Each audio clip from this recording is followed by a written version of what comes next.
Master stroke पे आप सभी का बहुत बहुत स्वागत है। मेरा नाम रूबिका लियाकत है।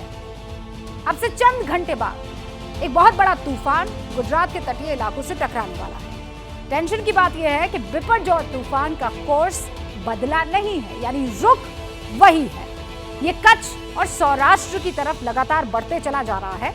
गुजरात के द्वारका में भारी बारिश शुरू हो गई है। 85 किलोमीटर प्रति घंटे की रफ्तार से हवा चल रही है और परेशानी की बात यह भी है कि ये तूफान जिस वक्त गुजरात की तरफ आएगा, कोस्ट से टकराएगा, इसकी रफ्तार 150 किलोमीटर प्रति घंटा हो सकती है, यानी खतरा बहुत बड़ा है। गुजरात के कोस्टल एरियाज में इस वक्त क्या हाल है, तूफान वाले एपिसेंटर से एक्सक्लूसिव रिपोर्ट आज मास्टर स्ट्रोक की कवर स्टोरी।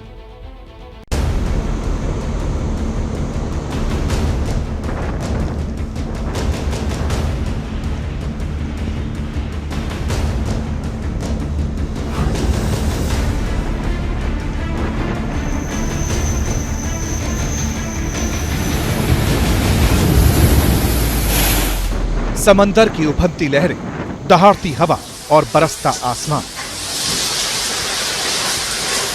बिपरजॉय तूफान का ये तो बस ट्रेलर है। जब ये चक्रवाती महातूफान कच्छ के तट से टकराएगा तब क्या मंजर होगा, उसका ख्याल ही रूह कपाने के लिए काफी है।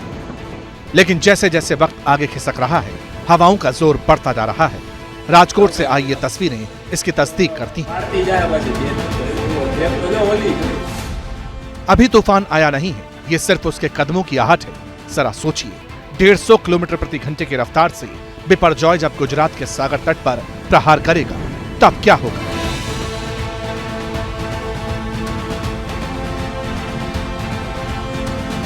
वेदर एक्सपर्ट्स बताते हैं कि बिपरजॉय 15 तारीख को सौराष्ट्र और कच्छ के तट से टकराने वाला है। आप देख रहे हैं ये एक्चुअल जो है साइक्लोन का जो पाथ अभी तक है वो है, और उसके बाद में ये प्रेडिक्टेड पाथ है।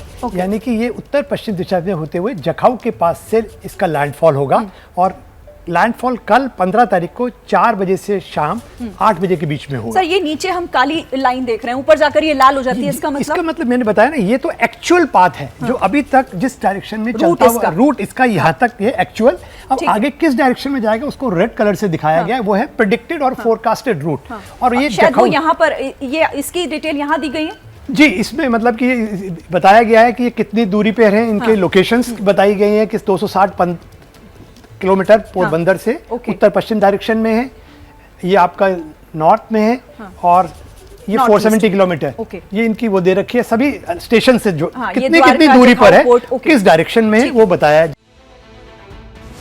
गुजरात की तरफ महातबाही लेकर बढ़ता तूफान जिस कच्छ से टकराने वाला है, वहां से लोगों को सुरक्षित इलाकों की तरफ भेजने का काम तूफानी रफ्तार से चला जा रहा है।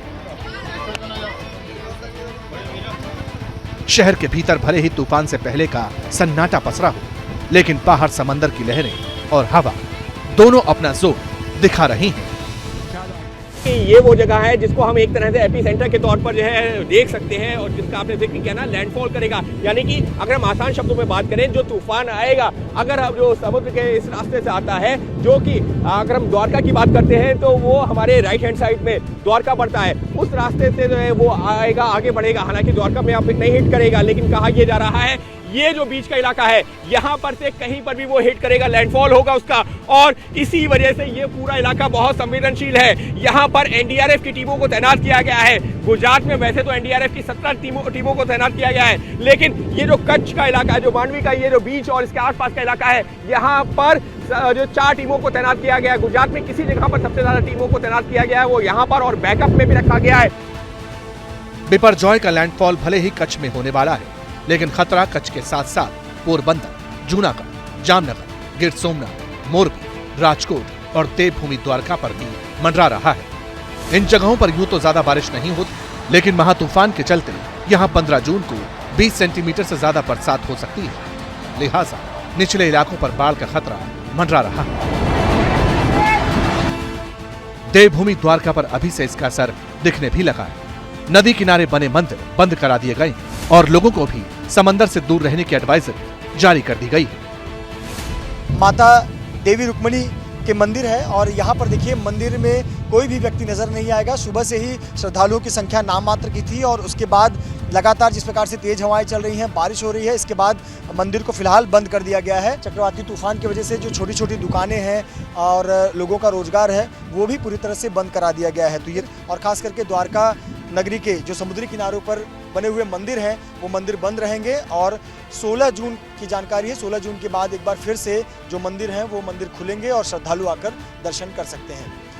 महातूफान का खतरा सिर्फ गुजरात पर नहीं है, महाराष्ट्र, लक्षद्वीप, केरल, कर्नाटक और पश्चिमी राजस्थान भी शामिल है। बताया जा रहा है गुजरात से आगे बढ़ने के बाद तूफान का जोर कमजोर भले ही पड़ेगा, लेकिन ये इन राज्यों पर भी अच्छा खासा असर डालेगा और ये ऐसे इस डायरेक्शन में जाता हुआ गुजरात के मतलब कि जखाऊ पोर्ट से होता हुआ आगे को बढ़ेगा और फिर ये राजस्थान की ओर जाएगा।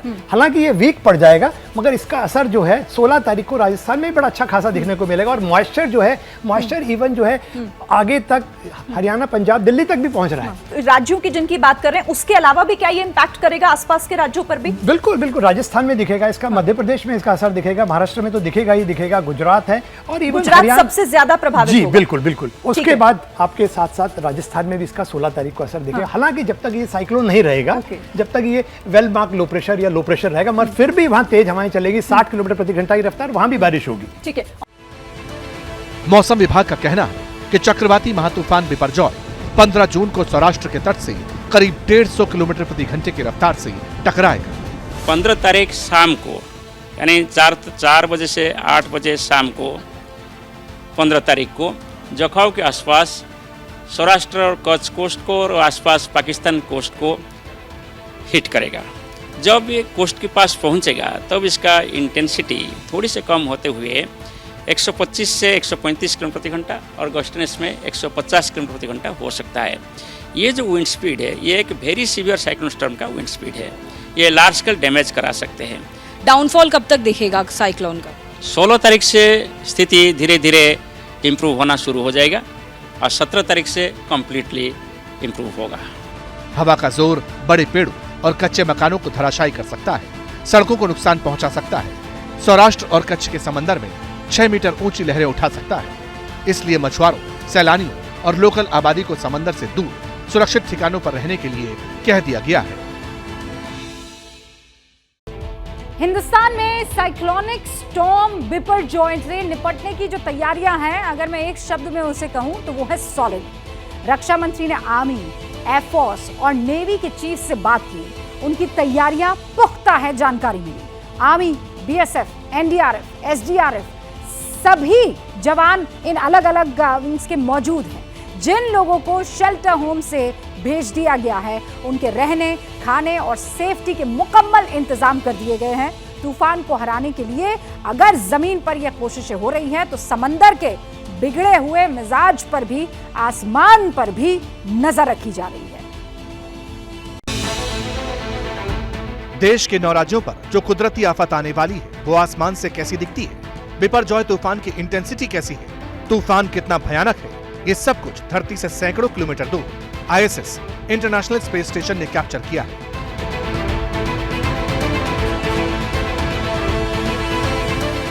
अरब सागर में 8 किलोमीटर प्रति घंटे की रफ्तार से बढ़ रहा ये तूफान गुजरात के कोस्टल एरिया की तरफ इस तरह आ रहा है। तूफान की आहट भर से खौफ का मीटर कई गुना बढ़ चुका है।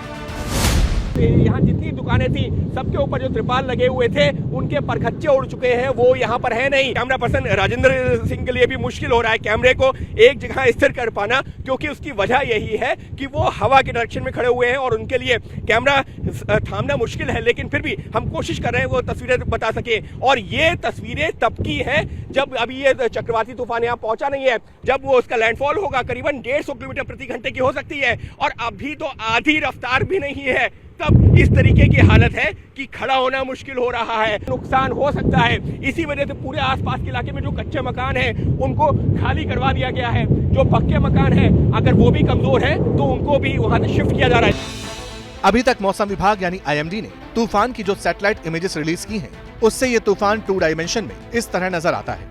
लेकिन जहां तक तूफान के सेंटर पॉइंट यानी आई ऑफ द स्टॉर्म का सवाल है तो ये आईएसएस से ली गई तस्वीरों में क्लियरली विजिबल है, साफ दिखाई देता है। तूफान को टाला तो नहीं जा सकता, लेकिन तैयारियों और सावधानी के जरिए इसके नुकसान को कम से कम करने की हर घंटे हर पल कोशिश हो रही है। हवाएं काफी तेज गति से बह रही हैं, समुद्र उफान पर है और इस सब के बीच में जो प्रशासन है उसने अपनी तैयारियां की हुई है, सरकार ने अपनी तैयारियां की हुई है। बीच से लगभग कितनी दूरी तक इसका असर हो सकता है, क्या आप लोगों की पहचान करिए है, किस तरह से आप लोग इवैक्यूएशन प्लान कर रहे हैं? देखिए 2 से 5 किलोमीटर का जो एरिया है बहुत डेंजर जोन में आता है, तो उसके अंदर आने वाले जो कच्चे मकान हैं स्पेशली उनको, और जो सिंगल स्टोरी वाले मकान हैं उनको भी, क्योंकि अगर ज़्यादा बारिश हुई या ज़्यादा इनलेट फ्लो ज़्यादा हो गया तो हो सकता है कि स्टेग्नेशन हो जाए वाटर का, तो उस समय फ्लड के चांसेस भी हो सकते हैं। इसलिए 2 से 5 के एरिया में ऐसा प्रिकॉशनरी मेजरमेंट लिया गया। तूफान आपको पता ही है 120 से 150 का बताया गया है, 120 से 150 बताया गया और अभी जो स्पीड है ना उसकी 1/3, और इसी वजह से देखिए ये एनडीआरएफ की जो पूरी टीम है वो यहाँ पर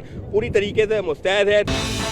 ऐसी ही आपदा के लिए national disaster response force her वक्त अलर्ट रहती है। जैसे ही आईएमडी ने वार्निंग साइन रिलीज की, कई टीमें गुजरात की तरफ मूव हो गई। बताया जा रहा है कि बिपरजॉय तूफान का एपिसेंटर कच्छ के मांडवी और नालिया हो सकते हैं। इसी खतरे को देखते हुए एनडीआरएफ की 18 टीम इस वक्त डेंजर जोन में तैनात हो चुकी है। एसडीआरएफ की भी 13 टीमें रेस्क्यू ऑपरेशन में जुटी हुई हैं। सिचुएशन को देखते हुए हजारों लोगों को इवैक्यूएट किया जा चुका है। कंट्रोल रूम एक्टिव है और किसी भी इमरजेंसी सिचुएशन में रेस्क्यू ऑपरेशन के लिए तैयारी पूरी है। जो मेन डिस्ट्रिक्ट्स हैं, 8 डिस्ट्रिक्ट्स हैं गुजरात के जिनको ये अफेक्ट करेगा साइक्लोन, और तकरीबन 442 लो लाइंग विलेजेस हैं जिसमें पानी का जमावड़ा हो सकता है, तो उस पर हमारी नज़र है। और जो फोकस एरिया है वो ये है कि लैंडफॉल होने तक जो कम्युनिटी है, लोग हैं, वो कन्फाइंड रहें, घर में रहें। इसके लिए कम्युनिटी अवेयरनेस प्रोग्राम्स चलाए जा रहे हैं, अनाउंसमेंट्स किए जा रहे हैं, और एक बार लैंडफॉल जब होगा कल, उसके बाद एक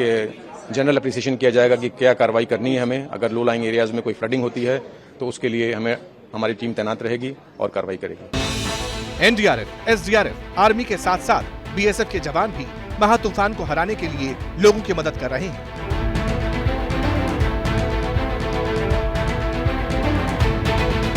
कच्छ के सीमावर्ती गांवों के लोगों को बीएसएफ ने अपनी बॉर्डर आउटपोस्ट में पनाह दी है, यानी अब लोगों के लिए बॉर्डर वाली पोस्ट ही शेल्टर होम्स में कन्वर्ट हो रही है। लोगों को यहाँ पर खाना पीना सब कुछ दिया जा रहा है।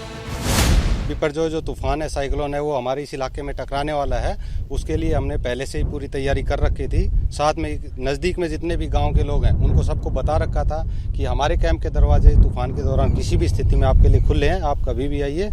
तो उसी में आज तूफान का जो तेज आंधी का दौर शुरू हो गया, उसमें 75 आदमी, बच्चे और लेडीज़ मिला के इसमें कैंप में हमने शिफ्ट कर दिया है। उनके यहाँ पे खाने पीने की सारी सुविधाएं हमने अवेलेबल करा दी हैं। साइक्लोन आने वाला है, उसकी वजह से हमको बीएसएफ वाला सब आके हमको घर घर जगह जागरूक किया कि भाई ये तूफान आ रहा है, तो आपके लिए क्या है। पूरा मेरा बड़ा बाल बच्चा लेके इधर रूम भी मिला है, खाने पीने की भी व्यवस्था कर रहा है, सब हमारे लिए अच्छा है।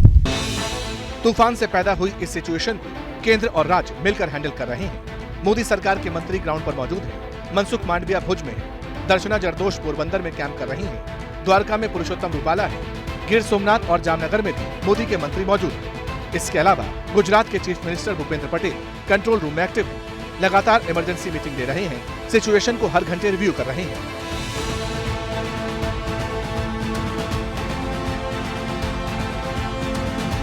कई संस्थाएं भी तूफान को लेकर लोगों की मदद के लिए आगे आ रही हैं। कच्छ में स्वामी नारायण मंदिर की तरफ से फूड पैकेट्स तैयार हो चुके हैं ताकि तूफान पीड़ितों को खाने पीने की दिक्कत न हो। इस बीच होम मिनिस्टर अमित शाह भी लगातार बिपरजॉय साइक्लोन को मॉनिटर कर रहे हैं और इसी के चलते उन्होंने अपना तेलंगाना वाला दौरा रद्द कर दिया। मोदी सरकार मिशन मोड में है।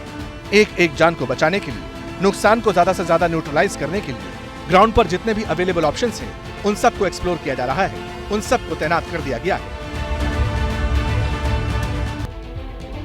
हिंदुस्तान ने तो तूफान से निपटने का इंतजाम कर लिया है, लेकिन पाकिस्तान, वहां मुसीबत बढ़ने वाली है। आप कहेंगे बिपरजॉय तूफान से पाकिस्तान में कौन सी मुसीबत आने वाली है? दरअसल बिपरजॉय का लैंडफॉल पाकिस्तान में भी 15 जून को ही होगा। ये गुजरात और सिंध के बीच तट से टकराएगा और कहा यह जा रहा है कि इस दौरान समंदर में 30 फीट ऊंची लहरें उठेंगी और हवा की तेज रफ्तार कोहराम मचाएगी। और यह कहा जा रहा है कि सिंध में हालात सबसे ज्यादा बुरे होने वाले हैं।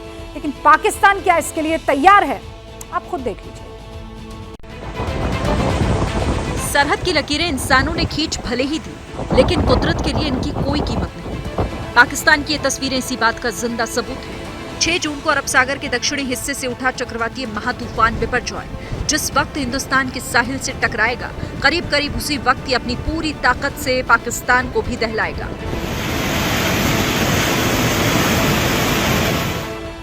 शहबाज शरीफ की हुकूमत और जान हलक में फंसाने वाला ये महा तूफान पहले कराची से टकराने वाला था। बाद में इसकी डायरेक्शन बदली और अब 15 जून को ये पाकिस्तान के गुजरात और सिंध के बीच टकरा सकता है, लेकिन एहतियात कराची में भी बरती जा रही है। बिल्कुल, मैं इस वक्त साहिल समंदर सीवीओ के किनारे पे मौजूद हूँ और इस हवाले से 144 का जो है 144 लगाया गया है। यहाँ पर किसी भी किस्म का नहाने के साथ साथ शहरियों के पाबंदी लगाई गई है। इस हवाले से पुलिस और DHA की जो टीमें हैं वो आने वाले शहरियों को रोक रही हैं। पीछे के जो सड़क है उसे मुकम्मल तौर पर बंद कर दिया गया है। इस वक्त भी समुद्री लहरें जो हैं वो तेज़ चल रही हैं। हल्की हल्की बूंदाबांदी का सिलसिला भी जो है वो शुरू हो चुका है। साहिली पट्टी जितनी भी है कराची की सीवीओ से लेकर 2 दरिया तक, इसको मुकम्मल तौर पर शहरियों के आने के लिए वो बंद कर दिया गया है। पाकिस्तान के तट की तरफ बढ़ता बिपरजॉय कोहराम मचाने का मन बना चुका है। बताया जा रहा है कि जब ये तट से टकराएगा तब हवा की स्पीड 170 किलोमीटर प्रति घंटे के आसपास रहेगी और समंदर में करीब 30 फुट ऊंची लहरें उठेंगी। जो हमारा बीम है C2, ये तकरीबन सतह समंदर से 23 फीट ऊपर है और छाले जो हैं वो इस टाइम पे कोई 23 फीट को ऊपर क्रॉस करके पानी पूरा अंदर आ रहा है और ये सामने पूरी काली घटाएं मौजूद हैं ऑक्सवे पे। ये देखें ओहो, ये मैं फर्स्ट फ्लोर पे मौजूद हूँ, मतलब सतह समंदर से कोई 35 फीट ऊपर मौजूद हूँ और छाले ऊपर मेरे ऊपर तक आ रही हैं 35 फीट ऊपर। महा तूफान की इस खतरनाक टक्कर के बाद पाकिस्तान का हाल क्या होने वाला है, इसके आसार अभी से नजर आने लगे हैं। कराची के मनोरा में समंदर की लहरें अपनी हदें लांघकर सड़कों की तरफ रास्ता तलाश रही हैं।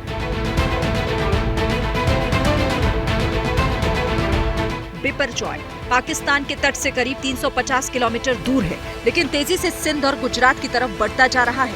खतरा सिर पर देख सिंध में इमरजेंसी लगा दी गई है। लोगों को सुरक्षित ठिकानों पर पहुंचाया जा रहा है। इसके लिए सेना और नेवी की मदद ली जा रही है। लोगों को सेफ्टी से जुड़े मैसेजेस देने के लिए सोशल मीडिया, मस्जिदों के लाउडस्पीकर और रेडियो की मदद ली जा रही है। सिंध में हालात इस कदर बिगड़ चुके हैं कि सिंध के गवर्नर को मोर्चे पर खुद उतरना पड़ा। बड़ा अल्लाह की तरफ से एक कुदरती ज़ाहिर चीज़ें होती हैं जिसको हम फरामोश नहीं कर सकते।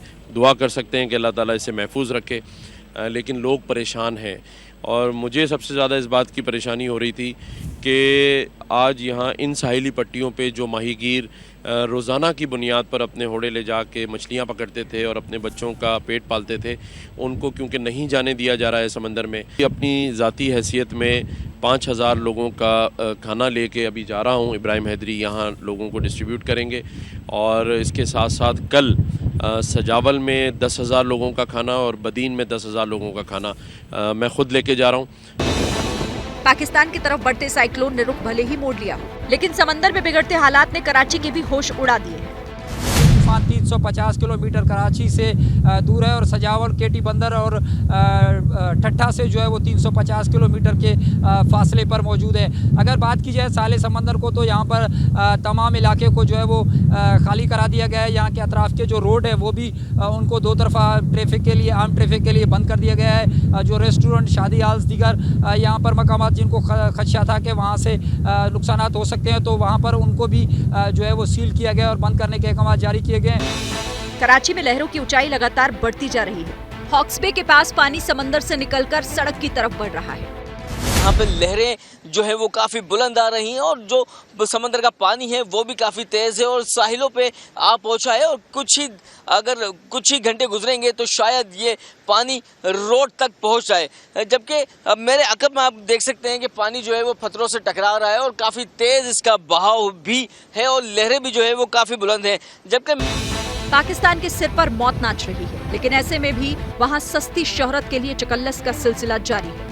समंदर इतना गहरा है कि मेरा कैमरामैन आपको बताएगा कि किश्तियों वालों के किश्तियां यहाँ खड़े कर चुके हैं और उन्होंने अपना काम रोजगार बंद कर दिया है। अभी मैं आपको पानी में कूद के बताऊंगा, पानी में कूद के मैं आपको पानी का पूरा आपको बताऊंगा कि पानी कितना गहरा है और कितने नीचे तक जाना पड़ता है। मेरा कैमरामैन आपको बताता चलेगा। जैसे कि नाज़रीन आप देखते रहे कि ये गहरा पानी, आज जितना पानी गहरा है और पानी की शराकत इतनी हो गई है कि यहाँ पे आवाम को परेशानी का सामना करना पड़ रहा है। मुसीबत की घड़ी में मस्ती पाकिस्तान को ही सूझ सकती है और बेवकूफ़ी भी। बहरहाल आगे बढ़ते हैं क्योंकि साइक्लोन स्टॉर्म बिपरजॉय से जुड़ा एक गंभीर सवाल सामने खड़ा हो गया है और वो सवाल क्या है सवाल यह है कि क्या ये महातूफान देश में अकाल की वजह बन सकता है? क्या ये महातूफान मॉनसून की रफ्तार सुस्त कर सकता है? इन सवालों का जवाब हमने एक्सपर्ट से जानने की कोशिश की है, आप भी देखिए।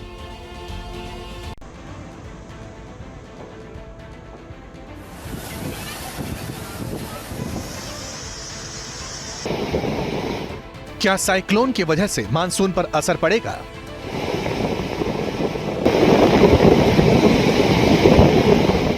क्या बिपरजॉय देश के मानसून की रफ्तार धीमी कर देगा?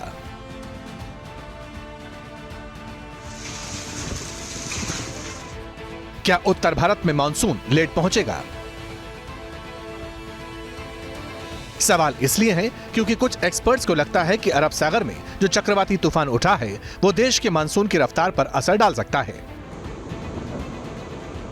एक्सपर्ट्स का मानना है कि ये चक्रवाती तूफान जिन जिन राज्यों को अपनी चपेट में लेगा वहां पर मौसम के साथ मॉनसून वाले सिस्टम में भी बदलाव हो सकता है। मौसम के जानकारों का कहना है कि अगर ये तूफान थोड़ा भी मध्य प्रदेश की तरफ मुड़ गया तो यूपी में भी बारिश हो सकती है। तूफान की वजह से मानसून केरल में ही अटक कर रह गया है। आईएमडी के अलग अलग विशेषज्ञों का मानना है कि दक्षिणी पश्चिमी हवाएं इस चक्रवाती तूफान की वजह से आगे नहीं बढ़ पा रही और इसकी वजह से उत्तर प्रदेश में मॉनसून 2 से 3 दिनों की और देरी से पहुंच सकता है। इस बीच देश के अलग अलग कोनों से जो तस्वीरें निकलकर सामने आई उसने मौसम के अलग अंदाज का इशारा दे दिया। गुजरात में तूफान की आशंका के चलते द्वारका में बारिश शुरू हो चुकी है। मौसम विभाग ने भी यही प्रेडिक्ट किया था। दूसरी तरफ यूपी में भयानक हीट वेव जारी है। यूपी के सभी 75 जिलों का अधिकतम तापमान 40 डिग्री के पार चला गया है और फिलहाल इस गर्मी से अभी राहत मिलने वाली नहीं है। इस बीच असम के कई इलाके बाढ़ की चपेट में आ गए, जबकि पंजाब के अमृतसर में ओलों की बरसात हो गई।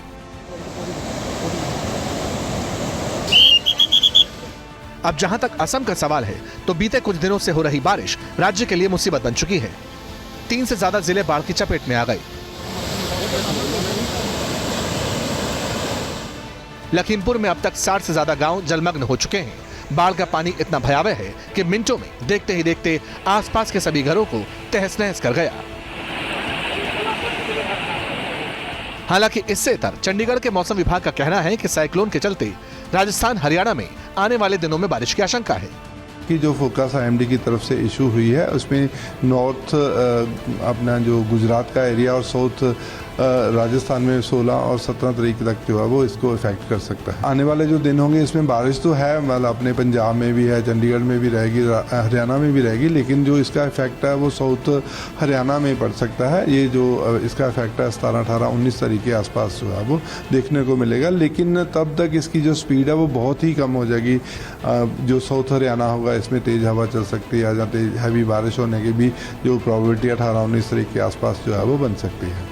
मौसम विभाग के एक्सपर्ट्स अपने अपने जोन के हिसाब से चक्रवाती तूफान को लेकर अलर्ट जारी कर रहे हैं और ये भी सही है कि इन्हीं प्रेडिक्शंस के आधार पर साइक्लोन को लेकर दूसरे राज्य तैयारी कर रहे हैं। मुंबई में हाई टाइड के चलते बीच पर लोगों की गैदरिंग पर रोक है। मुंबई का gateway of India, Juhu Chowpatty, Girgaon Chowpatty, Shivaji park हो गया या फिर बैंड्रा बैंडस्टैंड हो गया, यहाँ पर लोगों को कहा गया है कि आप समुद्र के किनारे ना जाएं क्योंकि तेज लहरें हैं, वो लहरों की चपेट में कोई भी आ सकता है जिससे जान माल का नुकसान भी हो सकता है। इन तमाम बातों को ध्यान में रखते हुए जो अथॉरिटीज हैं वो समय समय पर समुद्री किनारों पर पेट्रोलिंग भी कर रही हैं ताकि अगर कोई शख्स वहां पर दिखाई देता है तो उसे वहां से हटाया जा सके। आसपास के जो जिले हैं समुद्री किनारों पर, वहां पर अथॉरिटीज ने अलर्ट जारी किया है। लेकिन सवाल रेनफॉल का है, मानसून की रफ्तार का है। हालांकि मानसून को लेकर पहले भी कोई एक राय बनती नहीं दिखी थी। अमेरिका की वेदर एजेंसी का कहना था कि इस बार मानसून पहले के मुकाबले कमजोर रहेगा, नॉर्मल नहीं होगा, लेकिन हमारे देश के मौसम विभाग का कहना है कि मानसून नॉर्मल है। और अब चक्रवाती तूफान को देखते हुए आईएमडी के डायरेक्टर का कहना है कि मानसून लेट नहीं है, उल्टा मानसून को तूफान की वजह से पुश मिलेगा, यानी मदद मिलेगी। जो मानसून डिले हो रहा था 8 तारीख को मानसून आ गया, जब साइक्लोन जेनेसिस हो गया 6 तारीख को, यानी 18 तारीख से और 18 तारीख बाद फिर जो साउथ ईस्ट मानसून सर्कुलेशन है विंड से स्ट्रॉन्गर होगा। हमारा ये पूर्वानुमान है कि 18 से 21 तारीख बीच में साउथ इंडिया का और कुछ हिस्सा और ईस्टर्न इंडिया में मानसून आगे बढ़ेगा। यहाँ ये भी जानना जरूरी है कि बिपरजॉय तूफान अरब सागर में 6 दिन पहले उठा था और इसका असर 10 दिनों तक रह सकता है। ये हाल के दिनों में अब तक का सबसे लंबे समय तक रहने वाला तूफान है। IIT मद्रास की स्टडी के मुताबिक ग्लोबल वार्मिंग के प्रभाव में अरब सागर के ऊपर चक्रवाती तूफान लगातार और गंभीर होते जा रहे हैं। वैसे एक तूफान सियासत में भी उठा है और इसकी जमीन बिहार के सीएम नीतीश कुमार ने तैयार की है। नीतीश को लोकसभा चुनाव समय से पहले होने का अंदाजा होने लगा है। सवाल ये कि इसकी वजह क्या है, नीतीश ने जो बात कही उसकी बुनियाद क्या है, जवाब आपको मिल जाएगा। बता दिए हैं कि 2014 के जनवरी तक हो जाएगा, 24 के जनवरी तक। हम तो आग्रह करेंगे कि भाई आप तो कर दीजिएगा, अच्छी बात है। हम तो शुरू से कह रहे हैं कि और जल्दी करिए, जितना जल्दी करवा दीजिएगा उतना अच्छा है, समझ गए ना। कहे कि कौन चीज है, कब चुनाव होगा कोई जानता है जी? कोई जरूरी है कि अगले ही साल चुनाव होगा? कोई ठिकाना है कि और पहले ही चुनाव हो जाए? इसलिए जरा तेजी से कम मत करिए, समझ गए ना। नीतीश कुमार ने ये बातें पटना में कही, लेकिन सियासी सनसनी पूरे देश में फैल गई। नीतीश अपने अधिकारियों को काम जल्दी निपटाने की सलाह दे रहे थे, लेकिन ये जवाब किसी के पास नहीं है कि आखिर अधिकारियों को समझाते समझाते नीतीश ने 2024 के लोकसभा चुनाव पर ऐसा बयान क्यों दिया। और इससे भी बड़ा सवाल कि इतनी बड़ी भविष्यवाणी का आधार क्या है। इस बीच नीतीश कुमार के खिलाफ सियासी चक्रव्यूह रचने में बीजेपी हाइपरसोनिक स्पीड से चल रही है। मोतिहारी से दिल्ली तक बिहार की 40 सीटों पर महामंथन हो रहा है। मोतिहारी में बीजेपी संयुक्त मोर्चा का बड़ा कार्यक्रम हुआ। केंद्रीय राज्य मंत्री साध्वी निरंजन ज्योति पहुंची। स्थानीय सांसद राधा मोहन सिंह के साथ मोदी सरकार के 9 सालों की पॉजिटिव रिपोर्ट दी और नीतीश पर जमकर हमला बोला। भारतीय जनता पार्टी की उदारता देखिए कि हमने जब कम संख्या होते हुए भी ऐसे व्यक्ति को मुख्यमंत्री बनाया, लेकिन उस मुख्यमंत्री ने धोखा दिया तो धोखे का जवाब जनता देगी कि नहीं देगी। उधर दिल्ली में केंद्रीय मंत्री गिरिराज सिंह के आवास पर बिहार बीजेपी की कोर ग्रुप की बैठक हुई, जिसमें बिहार बीजेपी अध्यक्ष समेत स्टेट के कई बड़े चेहरे शामिल रहे। मीटिंग में विपक्ष की 23 जून को होने वाली महाबैठक और 2024 के चुनाव को लेकर चर्चा हुई। बात ऑनलाइन गेमिंग की आड़ में नाबालिगों का कन्वर्जन करने के आरोपी शहबाज उर्फ बद्दो की। पुलिस के साथ ये माइंड गेम खेलने की कोशिश कर रहा है। हालांकि जैसे जैसे उसके खिलाफ तफ्तीश आगे बढ़ रही है, कुछ ऐसे खुलासे हो रहे हैं जिन्होंने हमें भी हैरान कर दिया। अब सवाल यह है कि बद्दो के पाकिस्तान कनेक्शन का सच क्या है।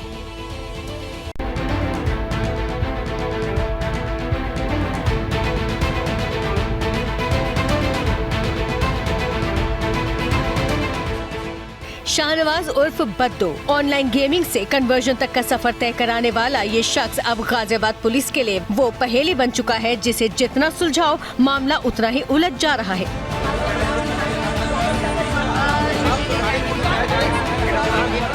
कल गाजियाबाद पुलिस ने ATS और केंद्रीय जांच एजेंसीज के साथ मिलकर 7 घंटे से ज्यादा शाहनवाज उर्फ बद्दो से पूछताछ की।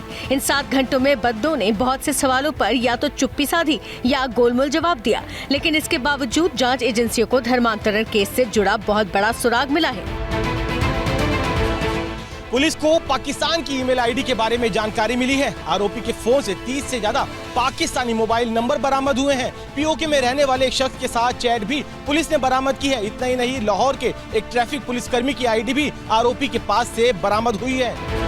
धर्मांतरण गिरोह का मास्टरमाइंड शहनवाज मकसूद उर्फ बद्दो अपने काम के बदले मोटा पैसा कमाता था।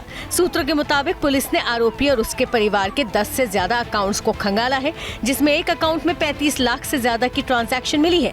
गाजियाबाद पुलिस पता लगा रही है कि आखिरकार इतनी रकम कहां से आई। इनके पास से मिले 2 मोबाइल फोन्स में 6 ईमेल आईडीज का चलाया जाना ज्ञात हुआ है। इसमें से एक ईमेल आईडी पे पाकिस्तान से कुछ ईमेल्स आना ज्ञात हुआ है। साथ ही साथ इनके फ़ोन पे 30 के लगभग पाकिस्तान के फ़ोन नंबर सेव होना मिला है, जिनकी जांच की जा रही है। अगर इसमें पर्याप्त साक्ष्य और इंग्रेडिएंट्स मिलते हैं तो इन पर NIC की कार्रवाई भी की जाएगी। कन्वर्जन गैंग का कनेक्शन पाकिस्तान से जुड़ा है, लिहाजा जांच का दायरा भी बढ़ेगा। बद्दो को कन्वर्जन गैंग से जुड़े ऐसे कई राज पता हैं जो अगर बाहर आ गए तो कट्टरपंथी ब्रिगेड के कई चेहरे बेनकाब हो जाएंगे। इसीलिए अब वो जांच एजेंसियों के साथ गेम खेलने की कोशिश कर रहा है। सूत्रों की माने तो गेम का मास्टरमाइंड पुलिस के साथ भी माइंड गेम खेलने की कोशिश कर रहा है। पुलिस आरोपी का लैपटॉप और मोबाइल से डेटा रिट्रीव करने की कोशिश कर रही है, क्योंकि आरोपी पहले ही काफी कुछ डिलीट कर चुका है। पुलिस शहनवाज उपबद्दों पर एनएसए भी लगाने की तैयारी कर रही है।